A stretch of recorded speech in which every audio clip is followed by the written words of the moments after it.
ايه ده؟ إيه يا جماعه ده؟ ده جمهور الزمالك مأكد لي ان امام عاشور خارج النادي الاهلي. مبروك، الف مليون مبروك. امام عاشور بيجدد عقده مع النادي الاهلي ل 2030. الكلام ده قلته من شهر 4 اللي فات، وقلته في امام عاشور الفيديو هنا اهلاوي ل برضو 2030. معاكم، وكمان ذكرت امبارح في اللايف ان في امام اعلان عاشور لامام هيعمل عاشور اعلان مع من احدى شركه الرعاة. رعاه هل تفتكر تبع للنادي هل الاهلي؟ تفتكر وهل ان الاعلان ده الإعلان ده عربون عربون لتجديد عقد إمام تجديد امام عاشور؟ عاشور؟ في اللي هيقبل بإمام عاشور وفي اللي مش هيقبل بوجود إمام عاشور، لكن قلبا وقالبا أنت لازم تدعم اللاعب ما دام لابس تيشيرت النادي الأهلي، لازم تدعم القرار ولازم تدعم اللاعب طول ما هو لابس تيشيرت النادي الأهلي.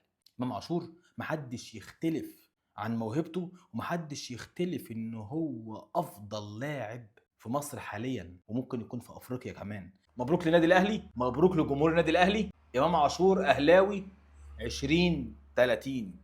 سلام.